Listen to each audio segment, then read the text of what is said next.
Copyrighted telecast may not be reproduced, retransmitted, or used in any form without the authorized written consent of NASCAR Broadcasting. NASCAR would like to thank all of our loyal fans for your continued support, and we hope you enjoyed today's broadcast.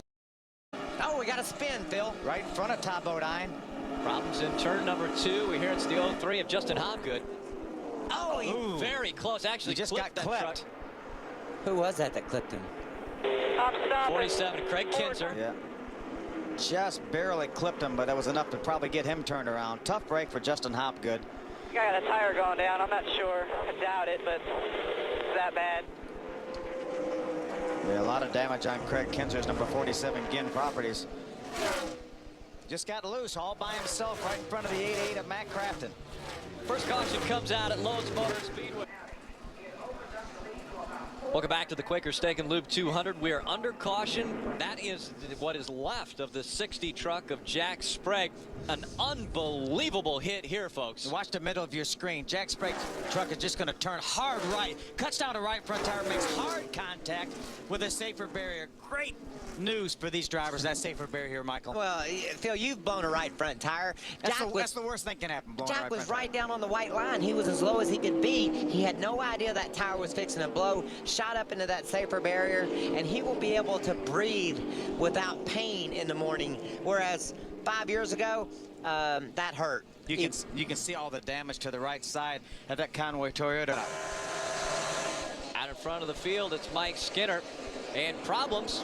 That's Brian Silas in the 71. He got turned around, and it looks as though the caution flag will fly once again. It's the third roll down caution. pit road, 3,600. Come on. Now, and everyone else is going to try to make their trucks better. The other thing you got to factor into Ron Hornaday's adrenaline right now is that his boss is behind him. He's got to make sure he runs well because Kevin Harvick we got a back there spin off watching Ford. him. That's Dennis Setzer in the 75, spun off of turn number 4. Actually got into the infield a little bit sooner than some of the trucks that had spun during practice today. That was a lazy spin. He must have lost it and then almost saved it. Then the thing finally got away from him. You can see the right front tire from the sliding is flat there. What this means, 46 laps to go. That means everybody will be in their pit window. I tried to come back down at the bottom right there. I believe you. I'll believe you on that. Well, I'll just stop right there. There's Dennis Setzer. He talked about wanting to come back down to the bottom of the racetrack. Just got away from him.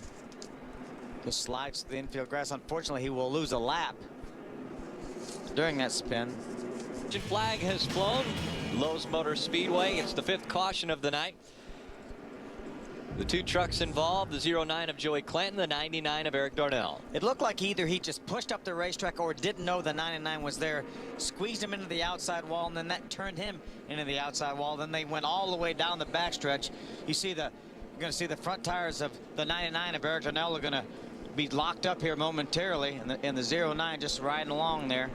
Left arm is going to go all the way over the top and lock it against the right arm and never backs off the throttle. There's no way he ever lifted. He just kept his foot on the floor. Oh, caution came out. Johnny Benson gets hard into the wall. You see the damage to the right side of that truck. That's our 6th caution of the night, and Johnny Benson was in contention. It looks a lot like the 60 of Jack Sprague's truck. That's weird. A couple of long runs and a couple of right front tire issues, it appears.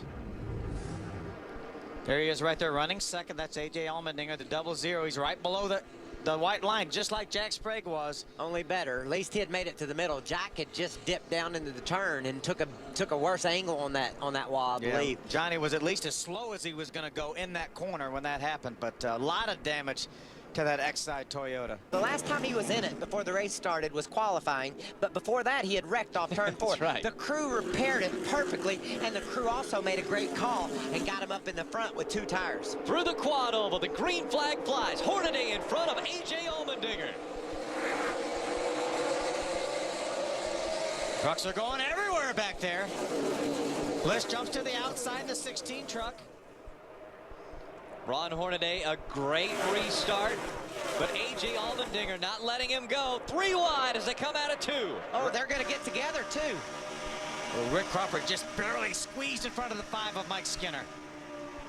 Crawford moving toward the front. Skinner and Kyle Busch racing back here with Travis Quapple. Look at Crawford go. He gets by T.J. Bell now as he continues toward the front. I mean, there's 5 laps to go, and we could still have some issues. A.J. Allmendinger was holding on to second when he went sure by the did. start-finish line. Comfortably in second. And also challenging Hornaday. But back behind him, watch coming off turn 2 here. There are position after position being contested. 5 laps of racing to go. They make their way back in front of the grandstands. Ron Hornaday, A.J. Allmendinger, that time separated by just over 1/10 of a second. Just 4 laps to go. A.J. is all over Hornaday. Todd Bodine holding on to 3rd, then back to 4th is Mark Martin. Matt Crafton in the 5th position. A.J. can taste it. He wants some of Hornaday. It's a battle for 7th right there. The 16 of Mike Bliss takes over the 7th spot over the 18 of Ken Schrader. There's Rick Crawford falling back a little bit on the outside. 3 laps of racing to go. Todd Bodine right now running in the 3rd spot. Ray Dunlap. Well, guys, Todd Bodine's been wearing a painted-up helmet each and every race, but they reminded him he hasn't won lately. So today, he went back to the white helmet, and Mike Hillman Jr., the crew chief, just reminded him, got the white helmet on tonight. That means we normally win. Well, the caution has come back out once again. The 99, the troubles continue for Eric Darnell. It looks just like that 60 truck and the 23 of Johnny Benson. You can have the highs of the last race we were in when he won and the lows of not being able to finish this one. Well, this probably was precipitated by his contact on the back straightaway, and he got down in the corner, something rubbed and blew the right front tire out. He was up high on the track, or in the middle of the track, and it just blew out and went into the wall. If you're A.J. Allmendinger, do you say, yes, I got another shot at him, or do you say, darn it, I might lose second? He's a winner. He won a... A.J. Allmendinger looking for his first ever win in the NASCAR Craftsman Truck Series, actually in NASCAR. And right behind him, it's Todd Bodine, our reigning NASCAR Craftsman Truck Series champion. The top 3 at Lowe's Motor Speedway.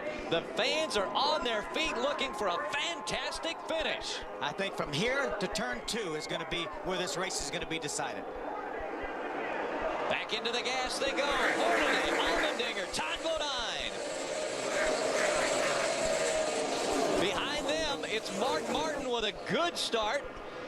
Matt Crafton, and then Ted Musgrave goes to the outside. That's a battle for 5th early on. Allmendinger's got to run off turn 2. Hornaday dives low to block. Will our Allmendinger go under him?